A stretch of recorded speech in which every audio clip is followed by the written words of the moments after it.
Hello students. Most students get confused in signs of integers. After watching this video, you will never forget these rules. Let us go to some important rules. When both the integers are positive, you have to add and put a plus sign.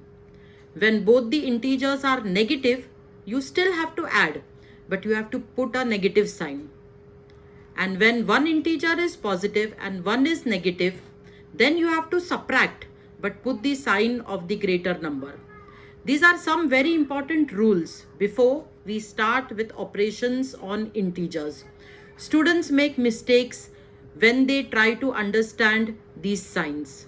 So we have to remember by easy trick, if we have got similar type of signs, for example, both plus or both minus, then we have to add but put the sign of the integers on which we are doing the operations. For example, if both the integers are plus, we have to put a plus sign. If both the integers are minus, we have to put a minus sign. Let us take a few examples now. The first example, 5 plus 3. Now here we see 5 has got a plus sign. If no sign is written, it indicates a positive sign. So 5 is plus, 3 is also plus. So when we have got two positive integers, we have to add and we have to put a plus sign. So here we actually have to put a plus sign, but when positive integers are there, we do not indicate the sign. So we will not write a plus sign, but we will simply add them as 5 plus 3 equal to 8. Let's see the second example. Minus 5 minus 3.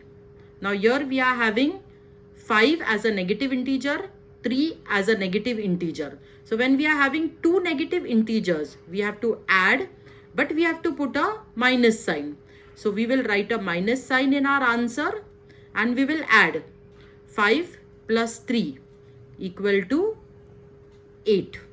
So simple trick you have to remember.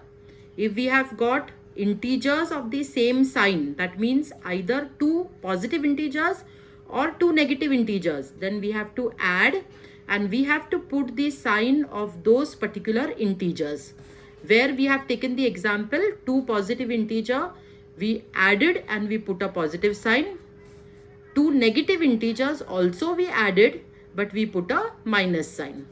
Now let's take the third example where both the integers are having different signs. 5 is having a plus sign, 3 is having a minus sign.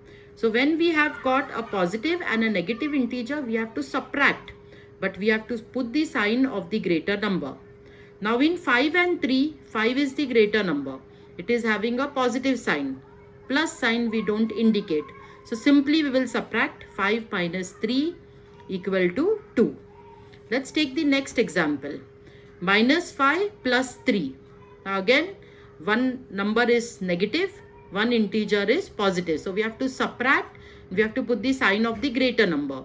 Greater number is 5. So we will put a minus sign and we will subtract 5 minus 3, again 2.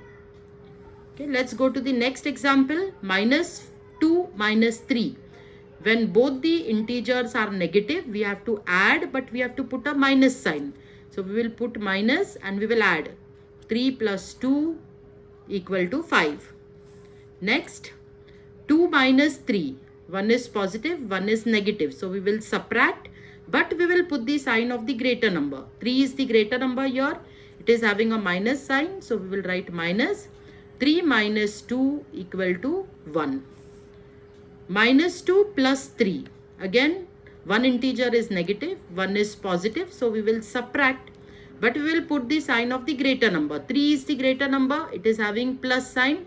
We don't write the plus sign. So we will simply subtract 3 minus 2 equal to 1. Okay. See the next two examples. Minus 2 minus 7 and minus 7 plus 2. Solve these by yourselves and please write the answers in the comment box.